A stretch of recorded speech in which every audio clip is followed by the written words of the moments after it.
आप सभी को राधे राधे दोस्तों। मैं दीक्षा आप सबके लिए लड्डू गोपाल जी की स्टोरी लेकर आ गई हूँ।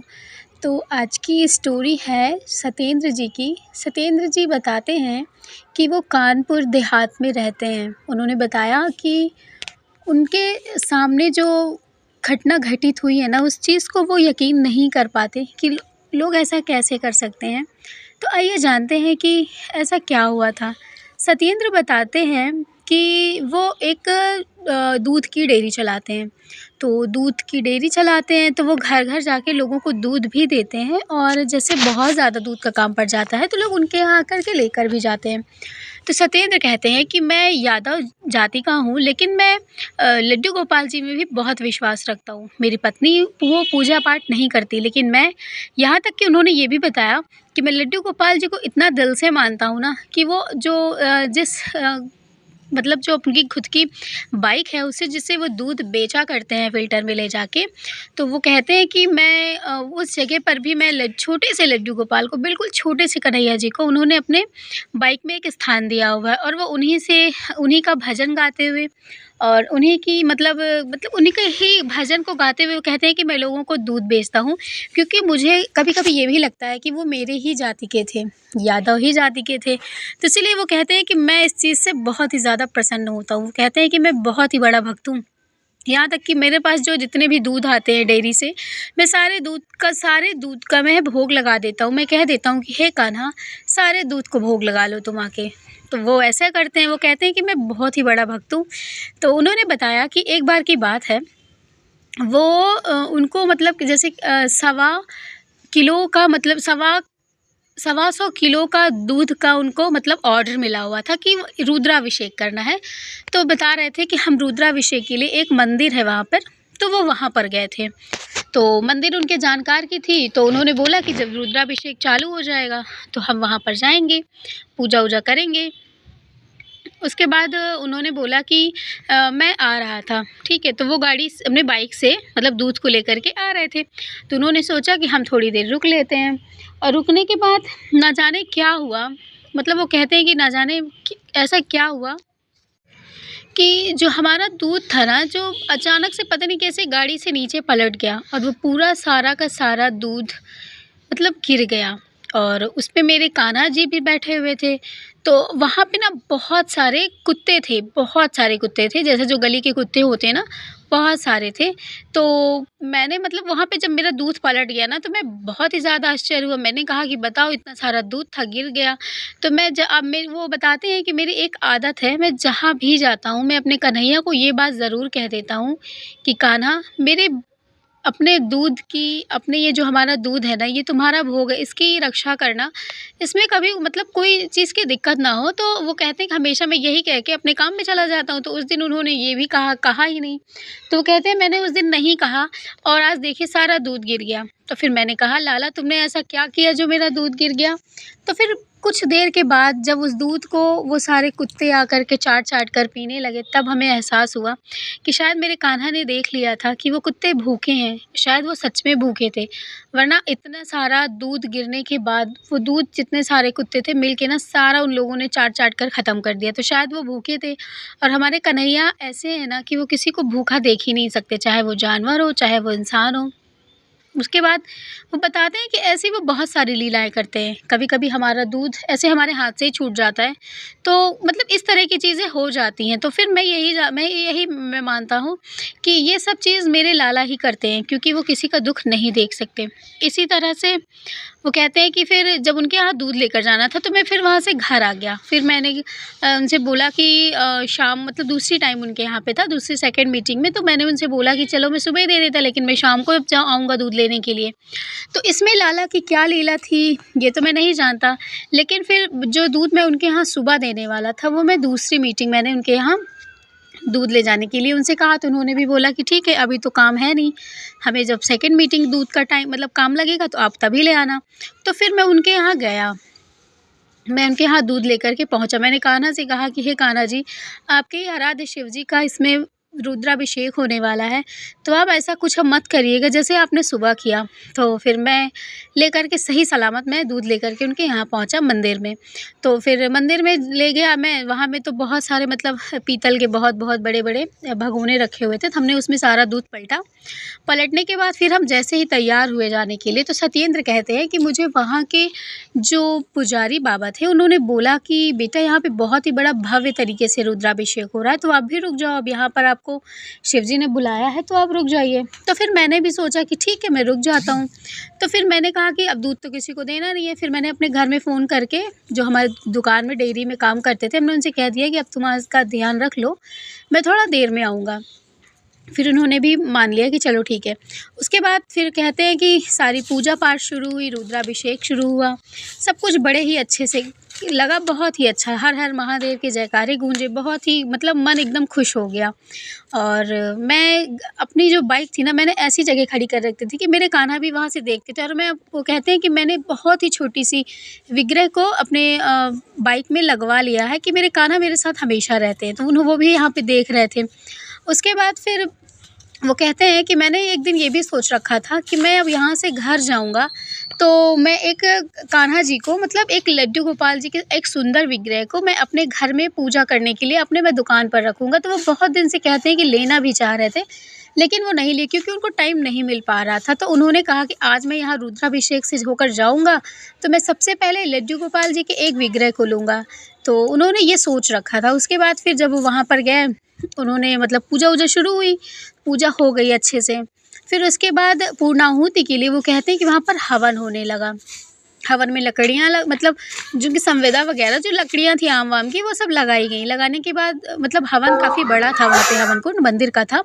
तो वहाँ पे मतलब सब कुछ हवन अच्छे से होने लगा। मुश्किल से वो बताते हैं कि 20 से 25 मिनट ही हुआ होगा पंडित जी को मंत्र बोलते हुए, तभी एक बहुत ही तेज़ वहाँ पे एक मतलब जैसे लगा कि उसी हवन कुंड से एक विस्फोट हुआ। उस विस्फोट में इतनी तेज़ आवाज़ थी कि आपको यकीन नहीं होगा। वो कहते हैं कि आस-पास के लोगों के तो कान झनझना गए, और उस विस्फोट से एक ऐसी चीज़ बाहर आई ना, जिसे देख कर के वो कहते हैं मेरे तो हाथ-पैर एकदम बिल्कुल सन्न हो गए। उस विस्फोट से एक अजीब-सा एक पैर की आकृति वहाँ से निकली, और जो लकड़ियाँ थीं वो तो ऐसे टूट-टूट के अंगारे की तरह कुछ लोगों के ऊपर भी छिटक के चली गई थी, ना जाने क्यों? ये तो वो नहीं जानते। कहते हैं कि मतलब उस टाइम पर ये सब देख कर के ना सबको ये लगा, पंडित जी ने भी कहा कि ऐसा होना नहीं चाहिए, ये तो फिर अशुभ माना जाता है कि हवन बीच में ही रुक गया। तो फिर लोगों ने मतलब कुछ भी नहीं कहा, उन्होंने कहा कि ठीक है पंडित जी, जैसा भी है सब भगवान का नाम लेकर के हम शुरू करते हैं। उसके बाद फिर उन्होंने फिर से हवन में आहुति डालना शुरू किया। जब उन्होंने फिर से आहुति डाली, तो एक बार फिर से बहुत ही ज़ोर का विस्फोट हुआ।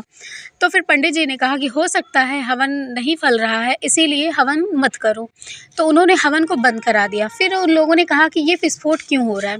तो उन्होंने कहा ऐसा है, हो सकता है कोई लकड़ी वगैरह ऐसी होती है, तो लेकिन वो लकड़ियों को बहुत ही छोटे-छोटे तरीके से काटा गया था, तो उसको मतलब विस्फोट होने का कोई चांस ही नहीं था। तो उन्होंने बोला कि पता नहीं क्या हो रहा है। उसके बाद जो कुछ लोग बैठे थे, जब वो विस्फोट हुआ ना, तो काफ़ी लोग वहाँ पे, उनके ऊपर अंगारे जो छोटे-छोटे होते हैं कोयले के, उनके ऊपर पड़ भी गए थे। तो उनको थोड़ा-सा मतलब जो जल भी गए थे थोड़ा बहुत, ज़्यादा किसी को नुकसान नहीं हुआ था वहाँ पे जो लोग बैठे थे, लेकिन हाँ, थोड़ा बहुत तो हो गया था। वहीं पे मैं भी बैठा हुआ था। तो एक जो आकृति, जो एक छोटे से पैर की आकृति थी ना काले कलर की, वो डायरेक्ट मेरे पास ही आकर गिरी थी। तो उन्होंने पंडित जी को उठा के दिखाया कि पंडित जी ये देखिए, ये क्या चीज़ है? तो उन्होंने देखा कि एक काले कलर का पैर है, उसमें सुंदर से पैर बने हुए हैं, पैर में निशान बने हुए हैं, और उसमें एक सुंदर सी आकृति मतलब उसको उसमें लगाई गई है, जो पैर में पायल पहने हैं। तो ये देखा, जब मैंने पंडित जी को दिखाया, तो पंडित जी बड़े आश्चर्य में हुए। उन्होंने बोला कि ये क्या चीज़ है? तो मैंने बोला पंडित जी हवन से ही ये मेरे पास आया है। तो फिर हवन को रोक दिया गया। रोकने के बाद फिर सारे लोगों ने उसी टाइम पर, पहले तो किसी ने ये सोचा कि ये बच्चों की हरकतें होंगी, क्योंकि बच्चे जो होते हैं ना छोटे-छोटे, वो कुछ कभी-कभी होता है ना कि पटाखा वगैरह हवन कुंड में डाल देते हैं। तो पंडित जी ने कहा हो सकता है बच्चे ने ये डाला हो, लेकिन पंडित जी कह रहे थे कि जब मैं यहाँ पर आया था हवन कुंड, तो पहली बात बहुत गहरा है, और बच्चे इतना कर ही नहीं पाएँगे, क्योंकि हवन कुंड ऊँचे पे है और बच्चे मंदिर में नहीं आते। तो ये सारी चीज़ें जब क्लियर हो गई, तो फिर सबने सोचा कि ऐसी कौन-सी चीज़ है जो ये चीज़ कर रही है। फिर उसके बाद जब पूरा हवन कुंड को खोला गया, उसको मतलब सारी लकड़ियाँ, सारी जो राख वग़ैरह थी वो सब हटाई गई, तो एक ऐसी आश्चर्यजनक करने वाली चीज़ दिखाई दी ना कि वो कहते हैं कि सबके रोंगटे खड़े हो गए, सब हैरान हो गए। वहाँ पर कुछ और नहीं, वहाँ पर छोटे-छोटे 4-5 लड्डू गोपाल जी थे। 2 लड्डू गोपाल जी बड़े-बड़े थे और 3-4 लड्डू गोपाल जी बहुत ही छोटे-छोटे थे। तो उन लड्डू गोपाल जी को उन हवन कुंड में पता नहीं किसने डाल दिया था और वही ज 2-3 जो लड्डू गोपाल जी थे वो काले पत्थर के थे। वही हमको लगता है कि वो कहते हैं कि गरम पड़ने की वजह से, आँच लगने की वजह से वो फट गए थे। टूट के जैसे पत्थर होता है ना, चटक जाता है, तो उसी तरह से वो चटक कर हो सकता है वो आ गए थे। कुछ लड्डू गोपाल जी थे जो एक लड्डू गोपाल जी उसमें से थे जो बिल्कुल सही सलामत थे। वो उनको कुछ भी नहीं हुआ था, वो बिल्कुल वैसे के वैसे ही थे। और एक लड्डू गोपाल जी थे जो आँच लगने की वजह से काले पड़ चुके थे। तो मतलब इस तरह की लड्डू गोपाल जी को फिर उन्होंने बाहर निकाला।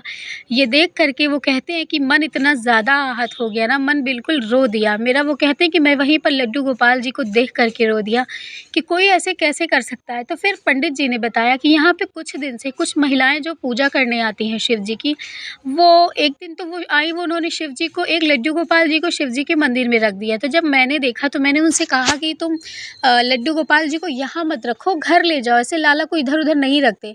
तो उन्होंने तो रख लिया, लेकिन मुझे नहीं पता कि शायद वो लोगों ने वहाँ पे डाला या नहीं डाला। वो कहती हैं ये तो वो नहीं जानते, लेकिन शायद उन्होंने उस हवन कुंड में ले जा कर के हमसे छुपा कर के कि हम फिर से उनसे ये ना कह दें कि वो अपने घर ले जाएँ। इसीलिए वो कहते हैं कि मैंने तुरंत जो है उनको मना किया और उन लोगों ने हो सकता है उसी हवन कुंड में वो डाल कर के चली गईं, क्योंकि वो ये जानती थी कि हवन कुंड में कोई जान ही नहीं सकता कि इसमें लड्डू गोपाल जी हो सकते हैं। और आप यकीन नहीं करेंगे, इतने सारे लड्डू गोपाल जी थे ना कि मैं आपको बता नहीं सकते। सत्येंद्र कहते हैं मन बहुत आहत हुआ, यहाँ तक कि मेरी आँख से आँसू आ गए कि ऐसा कोई क्यों कर सकता है? हम लाला को इतने अपने घर में इतने अच्छे से लेकर आते हैं, उनको उनकी सेवा करते हैं, एक बच्चे की तरह पालते हैं और उसी बच्चे को लाकर हम फेंक देते हैं। क्या कोई अपना पैदा किया हुआ बच्चा क्या कोई फेंक सकता है? तो हम लाला को क्यों फेंक देते हैं? वो कहते हैं कि मैं इतना ज़्यादा आहत हुआ, फिर मैंने पंडित जी ने सारे लड्डू गोपाल जी को अच्छे से निकाला। कुछ लड्डू गोपाल जी चटक के टूट भी चुके थे, जो छोटे-छोटे काले-काले पत्थर के बने हुए थे।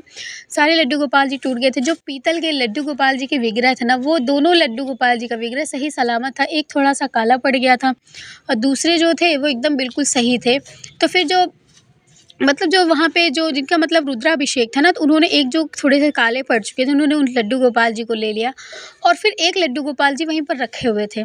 तो फिर उनको लेने के लिए कोई राज़ी नहीं था। मंदिर में सैकड़ों की भीड़ लगी थी उस टाइम पर, आप यकीन नहीं मानेंगे। लेकिन वो लड्डू गोपाल जी, मुझे ऐसा पता नहीं क्यों लग रहा था कि वो मेरी तरफ ही देख रहे हैं और वो मेरे पास आना चाहते हैं। भीड़ ख़त्म हुई लोगों की, फिर हवन नहीं हुआ, फिर प्रसाद लेकर के लोग चले गए वहाँ से। लेकिन वो लड्डू गोपाल जी रखे थे। मैं आपको विश्वास नहीं होगा, मैं गाड़ी से मतलब गाड़ी में बैठा हुआ मैं उतर गया और मुझे मेरा मन पता नहीं क्यों लग नहीं रहा था। तो मैंने पंडित जी से कहा, मुझे लगा कि मैं पता नहीं पंडित जी मुझे देंगे कि नहीं, इसलिए उन्होंने कहा कि मैंने नहीं माँगा। तो कुछ लोग थे जो वहाँ पे थे, वो लड्डू गोपाल जी को कोई माँग ही नहीं रहा था। शायद वो कान्हा मेरे लिए ही बैठे थे वहाँ पर। तो फिर मैं मंदिर में आया, मैंने कहा पंडित जी, मैं लड्डू गोपाल को लेने के लिए ही गया था, लेकिन मेरा मन अंदर से नहीं बोल रहा था कि मैं पंडित जी से कहूँ, हो सकता है पंडित जी मना कर दें और फिर मुझे अच्छा ना लगे। तो इसीलिए वो कहते हैं कि मैं अंदर गया, मैंने कहा पंडित जी थोड़ा और प्रसाद दे दीजिए, मुझे अपने घर ले जाना है। तो मैंने जब देखा तो उन्होंने पंडित जी ने स्वयं मुझसे कहा कि बेटा, प्रसाद के साथ-साथ ना क्या तुम कान्हा जी को भी अपने घर ले जाना चाहोगे? ये सुन कर के मैंने टपाक से कह दिया, हाँ पंडित जी, मैं बिल्कुल ले जाना चाहता हूँ। मैं कान्हा जी को के लिए ही आया हूँ, मैं आपको विश्वास नहीं दिला सकता। मैं यहाँ प्रसाद लेने के लिए दोबारा नहीं आया, मैं सिर्फ़ कान्हा जी के लिए आया हूँ। देखिए कैसे मुस्कुरा रहे हैं। तो उन्होंने कहा बेटा, हो सकता है ये तुम्हारे लिए ही रखे हों, तभी तो यहाँ सैकड़ों की भीड़ होने की वजह से इनको कोई नहीं लेकर गया। शायद वो हवन कुंड में आँच लग गई थी हमारे लाला को, इसीलिए उस हवन कुंड को थोड़ी मतलब 10 ही 20 मिनट में वो हवन की आग ठंडी हो गई। शायद हमारे लाला जल रहे थे, उनको दर्द हो रहा होगा।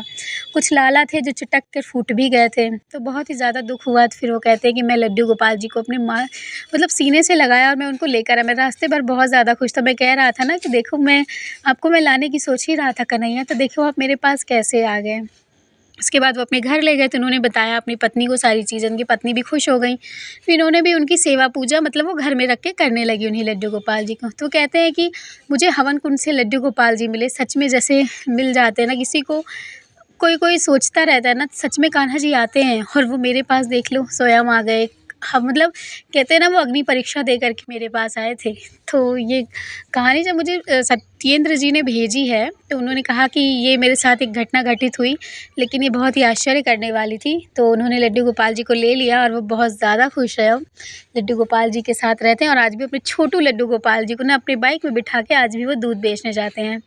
तो आज की लीला कथा आपको कैसी लगी आप ज़रूर बताइएगा। कुछ लोग जो मुझे बहुत अच्छे कमेंट करते हैं, उन सबका दिल से शुक्रिया। और कुछ लोग मुझे बहुत कुछ कह देते हैं, पर मुझे एक चीज़ समझ में नहीं आती कि लोग मुझे इतना कहते क्यों हैं? मुझे तो आज तक यही नहीं समझ आया।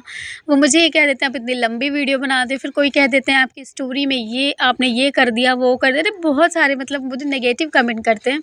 तो प्लीज़ आप लोग ऐसे नेगेटिव कमेंट मत किया करिए। लड्डू गोपाल जी की कहानी है, स्टोरी है, उनकी लीला कथा है।